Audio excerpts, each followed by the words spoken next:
Hello दोस्तों, आपका स्वागत है जीके मतलब जनरल नॉलेज यूट्यूब चैनल में। आज हम लूसेंट ऑब्जेक्टिव के प्राचीन इतिहास के कुछ महत्वपूर्ण प्रश्न पढ़ेंगे। तो वीडियो शुरू करने से पहले प्लीज लाइक एंड सब्सक्राइब। तो आइए वीडियो शुरू करते हैं। प्रश्न क्रमांक 1, इतिहास के तहत अध्ययन किया जाता है। ए अतीत का, बी समाज का, सी शासन का, डी पर्यावरण का। सही उत्तर है ए अतीत का। व्याख्या: इतिहास के अंतर्गत हम जिस विषय का अध्ययन करते हैं उसमें अब तक घटित घटनाओं या उससे संबंध रखने वाली घटनाओं का कालक्रमानुसार वर्णन होता है। दूसरे शब्दों में मानव की विशिष्ट घटनाओं का नाम ही इतिहास है, या फिर प्राचीनता से नवीनता की ओर आने वाली मानव जाति से संबंधित घटनाओं का वर्णन इतिहास है। प्रश्न क्रमांक 2, प्रथम यूनानी इतिहासकार कौन था? ए थ्यूसिडाइडिस, बी हेरोडोट्स, सी मानिथो, डी घुमा। सही उत्तर है बी हेरोडोट्स। व्याख्या: यूनान के प्रथम इतिहासकार एवं भूगोलवेत्ता हेरोडोट्स थे। इन्होंने अपने इतिहास का विषय पेलोपोनेसियन युद्ध को बनाया था। इन्होंने हिस्टोरिका नामक पुस्तक लिखी। क्रमांक 3, निम्नलिखित में से किसने स्पष्टतया कहा कि इतिहास के समस्त निष्कर्ष युक्तिसंगत साक्ष्यों पर आधारित है? Net JRF 2012। ए हेरोडोट्स, बी थ्यूसिडाइडिस, सी पॉलीबियस, डी टैसिट्स। सही उत्तर है बी थ्यूसिडाइडिस। व्याख्या: थ्यूसिडाइडिस ने स्पष्टत ये कहा है कि इतिहास के समस्त निष्कर्ष युक्ति संगत साक्ष्यों पर आधारित होते हैं। विदित है कि हेरोडोट्स को इतिहास का पिता कहा जाता है, जबकि हिकेटियस को भूगोल का पिता कहा जाता है। प्रश्न क्रमांक 4, द हिस्ट्रीज के रचनाकार का नाम है? ए हेरोडोट्स, बी मेगस्थनीज, सी प्लूटार्क, डी प्लिनी। सही उत्तर है ए हेरोडोट्स। व्याख्या: द हिस्ट्रीज के रचनाकार का नाम हेरोडोट्स है। विदित है कि हेरोडोट्स को इतिहास का प्रश्न क्रमांक 5, इतिहास के पिता द फादर ऑफ हिस्ट्री की पदवी सही अर्थों में निम्न में किससे संबंधित है?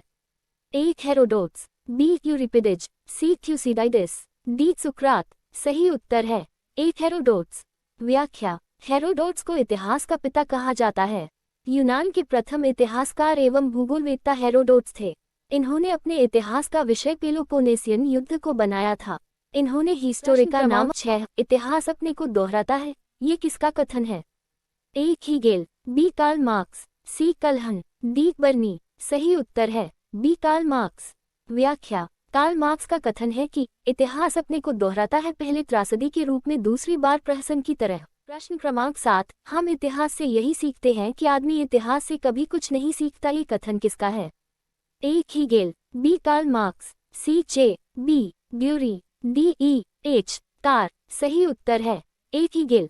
व्याख्या: हमने इतिहास से यह सीखा है कि हमने इतिहास से कुछ नहीं सीखा, ये कथन हीगल का है। हीगल एक जर्मनी का दार्शनिक था जिसका जन्म 1770 में हुआ था। हीगल ने दर्शन और राजनीति के संबंध में अनेक विचारों का प्रतिपादन। 8, किसका कथन है समस्त इतिहास वर्ग संघर्ष का इतिहास है?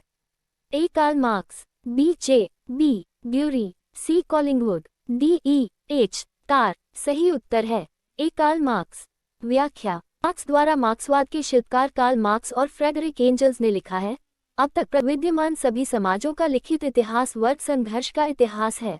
प्रतिपादित वर्ग संघर्ष का सिद्धांत ऐतिहासिक भौतिकवाद की ही उपसिद्धि है और साथ ही यह अतिरिक्त मूल्य के सिद्धांत के अनुकूल है। प्रश्न क्रमांक 9, निम्नलिखित में से कौन सा एक इतिहास के विषय में मार्क्स के दृष्टिकोण का संक्षिप्त वर्णन करता है? ए इतिहास विभिन्न व्यक्तियों के बीच मुद्दों का अभिलेख है, बी इतिहास शोषक और शोधित वर्गों के बीच संघर्ष का सिलसिला है, सी इतिहास अतीत की घटनाओं का विश्वसनीय अभिलेख है, डी इनमें से कोई नहीं। सही उत्तर है बी इतिहास शोषक और शोधित वर्गों के बीच संघर्ष का सिलसिला है। व्याख्या: मार्क्स एक साम्यवादी आलोचक थे जिन्होंने वर्ग संघर्ष के सिद्धांत को प्रमुखता दी। उन्होंने इतिहास को वर्ग संघर्ष की प्रक्रिया की उपज बताया। प्रश्न क्रमांक 10, निम्नलिखित में से किसने द्वंद्वात्मक भौतिकवाद के सिद्धांत का प्रतिपादन किया? ए हीगल, बी मार्क्स, सी एंजल्स, डी लेनिन। सही उत्तर है बी मार्क्स। व्याख्या: द्वंद्वात्मक भौतिकवाद का सिद्धांत मार्क्स के संपूर्ण चिंतन का मूल आधार है। द्वंद्व का विचार मार्क्स ने हीगल से ग्रहण किया तथा भौतिकवाद का विचार फ्यूयरबाख से लिया। क्योंकि इस सिद्धांत का प्रतिपादन दो विचारों द्वंद्व तथा भौतिकवाद के सम्मिश्रण से हुआ है,